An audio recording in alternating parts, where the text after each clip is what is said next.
Welcome to the deep dive. Today we're digging into a really compelling story from the Buddhist tradition. Yeah, it's got everything. The Buddha himself, a serious assassination attempt. And a renowned physician, Jīvaka, plus a really significant teaching that comes out of it all. Exactly. We're drawing from some classic Buddhist texts here, descriptions of this whole event. So let's, set the scene a bit. There's this plot against the Buddha. Mm-hmm. Involving his cousin Devadatta and King Ajatasattu. They conspired to roll a massive boulder down Vulture's Peak Gejaku. Right, aiming directly at the Buddha. A pretty dramatic attempt. Very dramatic. The texts say these two other peaks actually stopped the main rock. But not completely.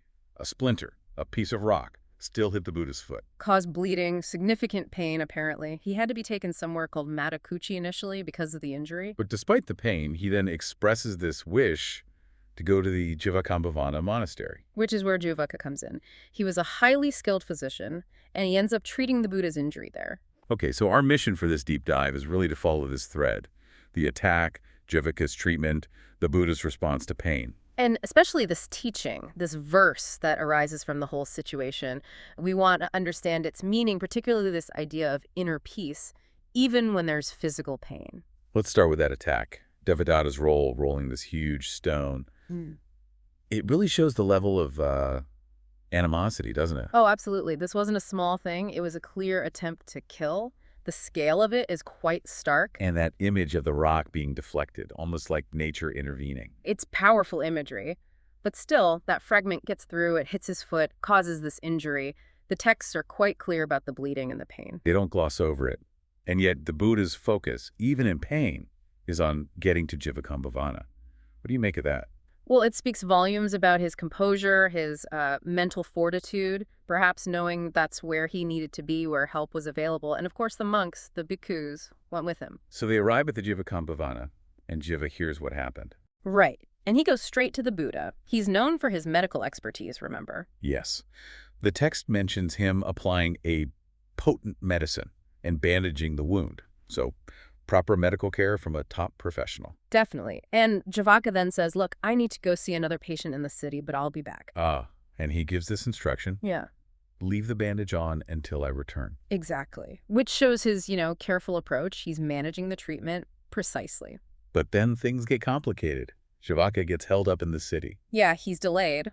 And he starts to worry, quite understandably. He's thinking the medicine needs to come off at the right time, right? Mm-hmm. He's concerned the Buddha might be suffering unnecessarily through the night because he's late. It really shows his dedication, his sense of responsibility towards the Buddha. It's a very human moment of anxiety for the physician. But then the story takes this remarkable turn. It does. The Buddha, apparently sensing Jīvaka's concern, tells Ananda, his attendant, to go and remove the bandage now. He says That's the right time. And when Ananda does, the wound is described as healing instantly, cleanly, like bark peeling off a tree. Wow. That's quite an image. It suggests more than just physical healing, perhaps. Well, it certainly highlights an extraordinary level of recovery. This simile emphasizes how natural and complete the healing was. It's a pivotal moment. So Jīvaka rushes back early the next morning, probably still anxious. Absolutely. He immediately asks the Buddha, did you experience any discomfort during the night? Any burning pain? Imagine his surprise finding the wound totally healed. And this is where the conversation shifts, doesn't it? It really does. This is the setup for the main teaching. The Buddha's answer moves beyond just the physical. He says something like, all suffering for a Tathagata, meaning a Buddha, actually ended back at his enlightenment, at the Bodhimana. It's a statement about ultimate liberation. He's basically saying that the root of suffering is gone. And then he delivers this verse. Can you recite it again? Sure. It's Gatadino visokasa vipamutasa sabadi sabagantapainasa pariho navijatiti. Okay. Quite dense. Let's try and unpack that piece by piece. What's the core message here? Let's break it down. First part. Gatadino. Gatadino. It literally means something like one who has completed the journey or traveled the path. Like reaching the destination after a long road. Exactly. The commentary uses that analogy, someone who's crossed the wilderness versus someone still traveling. Spiritually, it means one who has reached the end goal, liberation, an arahant, a fully awakened being. So it distinguishes between someone who has, say, started the path like a stream enterer, Right. They're still adhika, still travelers. And someone who is finished, who is gatada, they've ended the whole cycle. Precisely. They're no longer bound to the cycle of rebirth and suffering. Then comes visokasa. Visokasa, meaning Free from sorrow. Sukha is sorrow, but it's not just, feeling sad sometimes. It refers to the fundamental sorrow that's inherent in the cycle of existence in Vaita. so it's a deeper kind of sorrow, tied to the whole predicament of being unenlightened. Yes, the sorrow rooted in that cycle. Being visokasa means being free from that. Okay.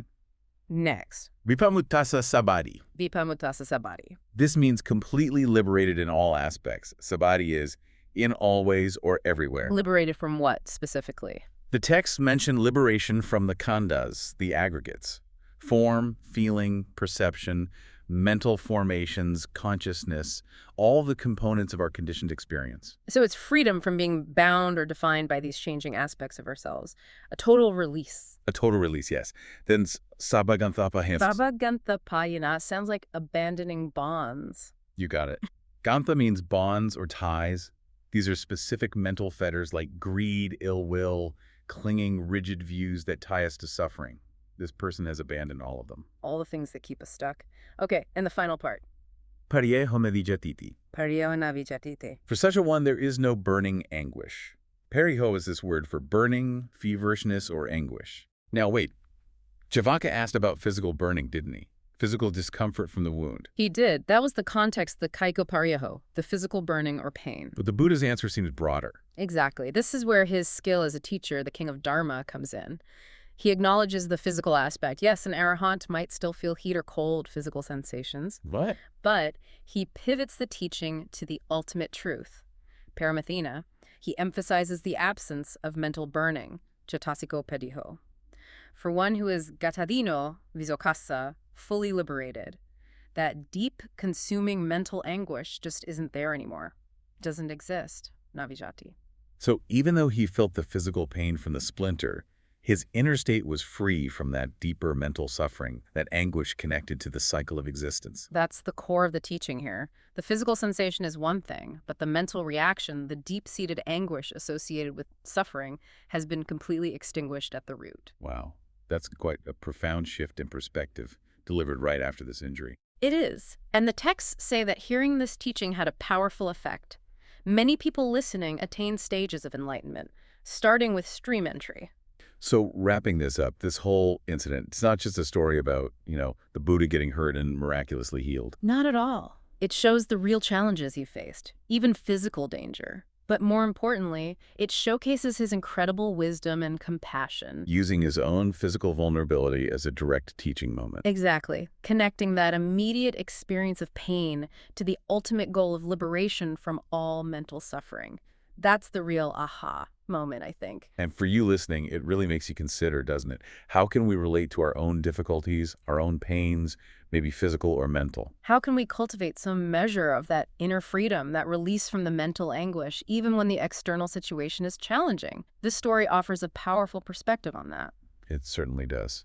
Which brings us to maybe a final thought to leave you with. What does it truly mean to be gatadino, to have actually completed that journey? Is it just about feeling no pain or no suffering? Or does it point to something much deeper about how one relates to the world? A fundamental shift in being, a kind of complete, unshakable freedom. Something to think about.